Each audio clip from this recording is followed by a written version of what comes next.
everyone, I'm Diana Martin. I'm the Executive Director here at Hourglass, and I'd like to welcome you to today's First Friday Forum with the Fulton Theatre. Try saying that 3 times fast. We're thrilled that the Fulton has kicked off live productions again after an 18-month intermission with their new show, Fun Home, that started in September.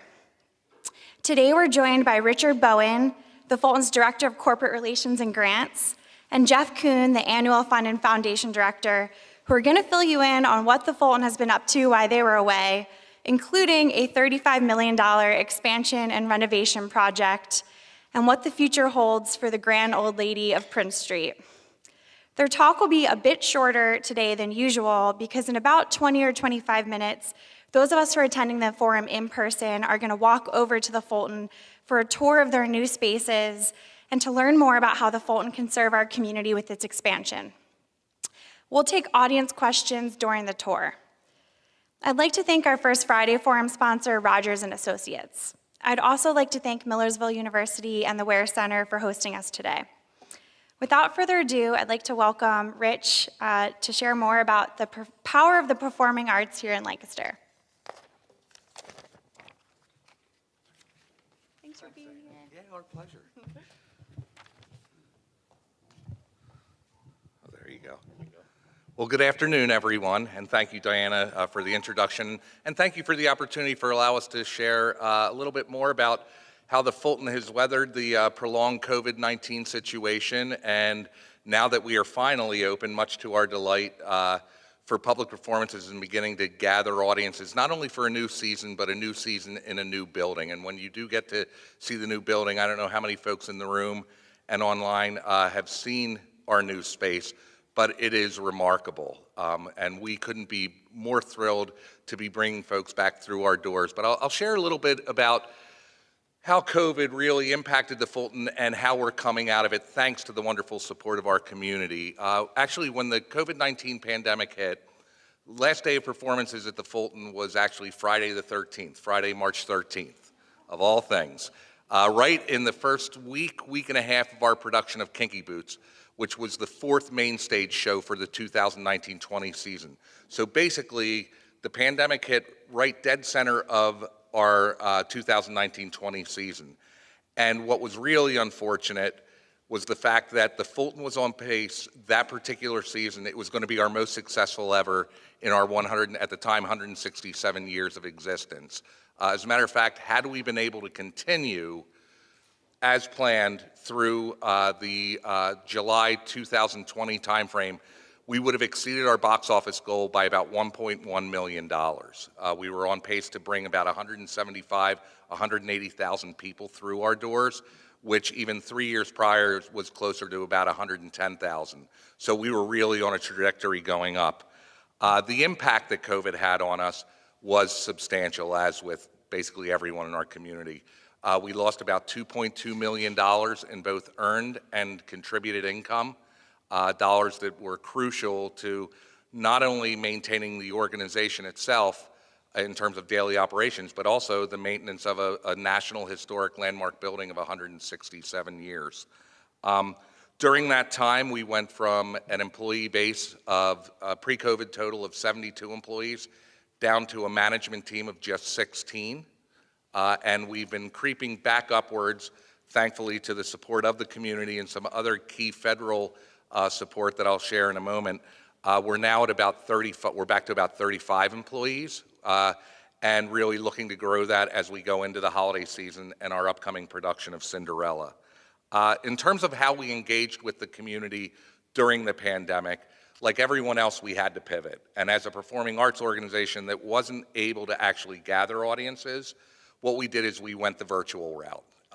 We established a new dedicated streaming channel known as Fulton HD, which hosted all sorts of a series of artist interaction events, performances, actually community partners that were involved with us, as well as actors, directors, and designers, not only locally here in Lancaster, but throughout the US. So if there was kind of a COVID positive, it was the fact that our reach not only was felt here in Lancaster and kind of the surrounding area, but really nationwide and in some cases globally.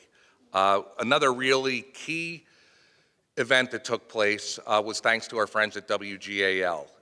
And some of you may recall seeing this back in July of 2020. WGAL very graciously gifted an hour and a half of airtime in prime time to the Fulton for a special telethon benefiting the Fulton known as This Is Our Home. And in just a 90-minute period, we were able to secure over $330,000 in contributions from the community. And that, I only share that not so much to pat ourselves on the back, but to really recognize how engaged, supportive, and involved our community has been with the Fulton during a very challenging and troubling time. In terms of moving forward, obviously we have a new building, and we couldn't be more thrilled, as Diana mentioned, to complete a campaign that was the largest fundraising effort ever in the Fulton's history. It encompassed $25.5 million for bricks and mortar and $5 million for endowment.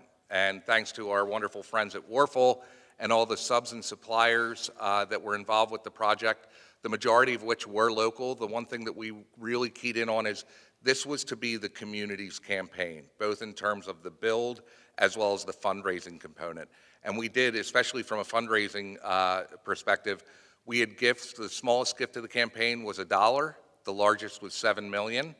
There was also a $4 million grant through the state's RACP program to the project, and it has allowed us to really transform and expand the Fulton's campus and footprint here in downtown. And for those of you who haven't been in the new building, wait till you see it.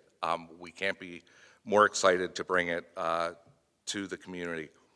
Another really key component for the Fulton in terms of support that is allowing us to kind of not only weather the COVID storm, but really come out on a far more substantial economic footing is we were very fortunate to receive this past July a grant in the amount of $3.1 million through the Small Business Administration's the Federal Shuttered Venue Operators Grant Program.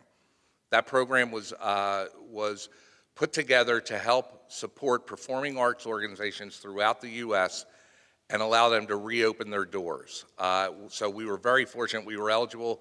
We got the full amount that we were eligible for. That will help to offset expenses of lost revenue dating back to March of last year, 2020, and continuing through June of 2022.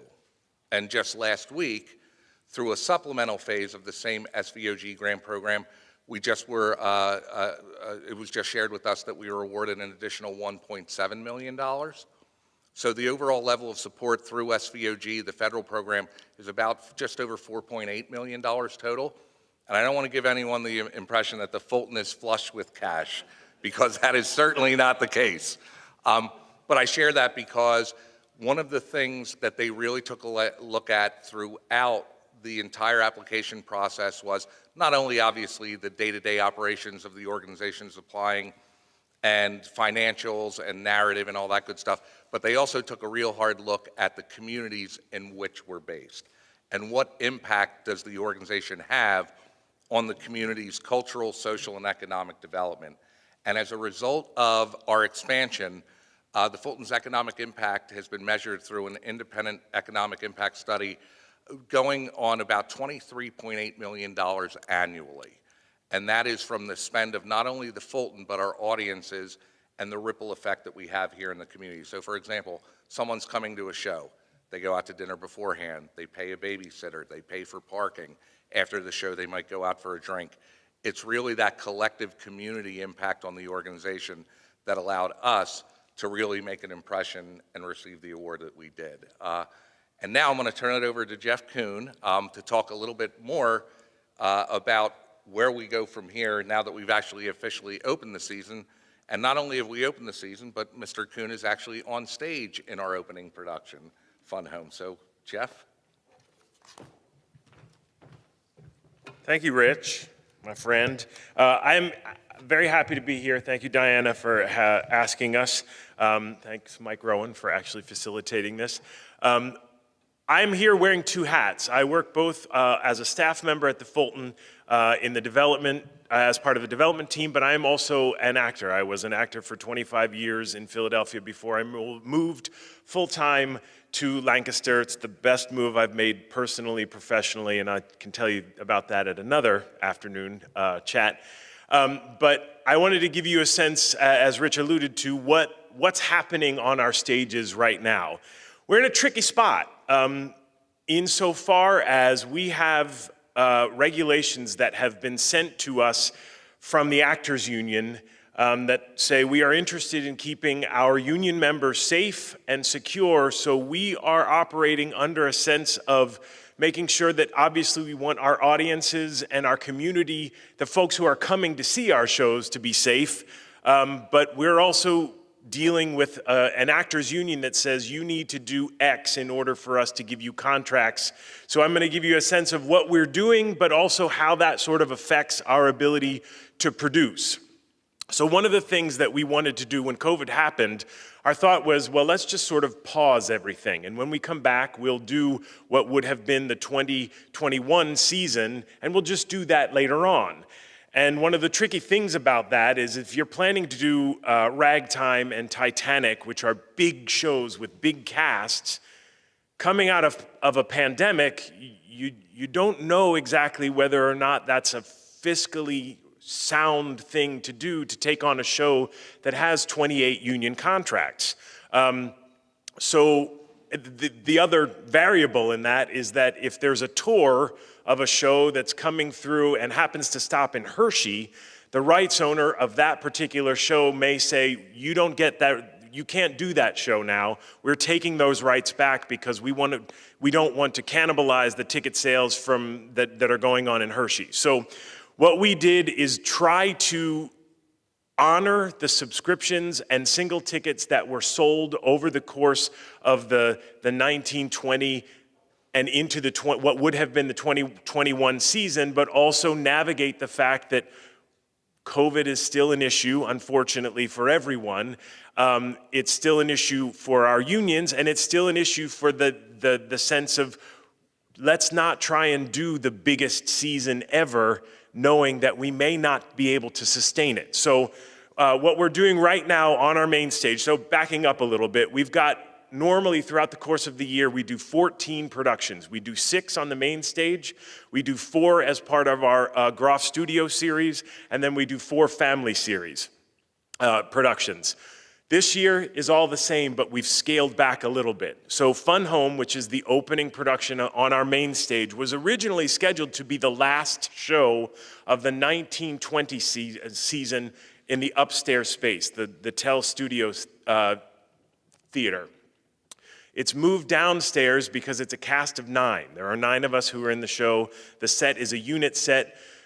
The thought process being that if we open and then for whatever reason need to close again, the financial impact that we take as an organization is not as severe as it might be as if we're paying contracts to actors where there are 25 of them. For the cast of Ragtime, which I believe was supposed to be the original show of this season. We move out of Fun Home in a few weeks. We've got 2 more weeks left into the biggest production of our season, which is Cinderella. We've got 28 actors in that one, and that's the one where we're sort of saying, assume everything will be wonderful, assume we'll be able to open and operate in the way that we expect to be, certainly for the rest of the season. And keep your fingers crossed and knock on all the wood you can that will actually happen. After that, we move to the 25th annual Putnam County Spelling Bee, which again is another smaller show in place of, actually that would have been Ragtime. Titanic is technically the show that Fun Home is replacing. After that, we go into The Sound of Music, which is a show that people love. It is a show that, putting the development hat on again, in production worlds, they call it the sound of money because people buy tickets to see the show. They love it because they grew up with it, either the Julie Andrews movie or they were a part of 14, community theater productions. It's also just a really beautiful show. Following that is Smokey Joe's Cafe, again, a smaller but great jukebox musical of the Lieber and Stoller songbook, followed by Man of La Mancha, another classic, and then we close with, we can't put it in print because of all of those sort of weird vagaries that exist with contracts and production companies, but we are closing with Jersey Boys next summer, the final show. So we're actually doing 7 main stage productions this season, the 21-22 season. So you can tell your friends, you just won't read about it until after February. And then upstairs, we're doing Jacob Marley's Christmas Carol, which is a retelling, one-person retelling of the Christmas Carol, but told from Jacob Marley's perspective. We're following that with a brand new show that we have been workshopping for a couple of seasons called Changing Channels. And that sort of centers around the Red Scare and in the way that the McCarthyism sort of affected television productions. It's based on actually a real story. I'm a little bit of a nerd about this, so I'm going to tell you about it. The Honeymooners. Jackie Gleason had originally hired a woman named Pert Kelton. She's in the Music Man movie, to play Alice Cramden, and she got on the red list. And so this is a little bit of a story based on how Jackie Gleason ended up replacing Pert Kelton with Audrey Meadows and the politics of producing television. That's followed by Sweat, which is written by Lynn Nottage. It's based in Reading, and Lynn Nottage is one of 2 people in the entire history of the world who has written 2 Pulitzer Prize-winning plays. This is one of them, and it's finished that season with 5 Guys Named Mo, which is a fantastic jukebox musical. 5 Guys Named Mo. They're not all named Mo. And then for our Eichmann family series, we've got Snow White, which is that's our first. We've got Sherlock Holmes and the mystery of the Crown Jewels, The Little Mermaid, and then we finish with Shrek the musical.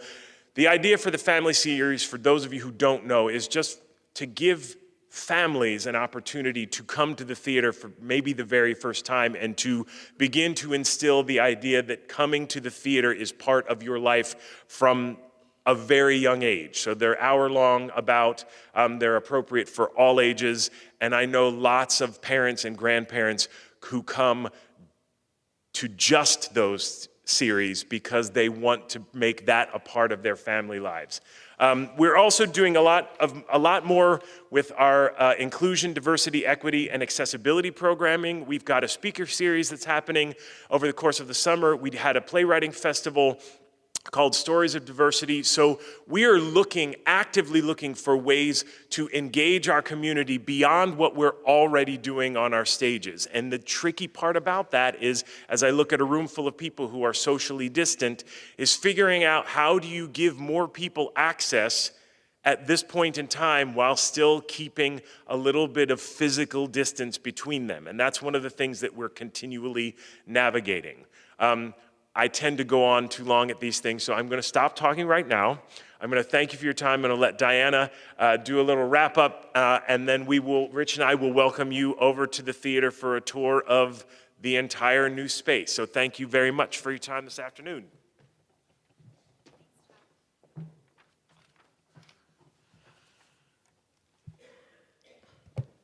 All right, thank you so much, Rich and Jeff, for all that great information.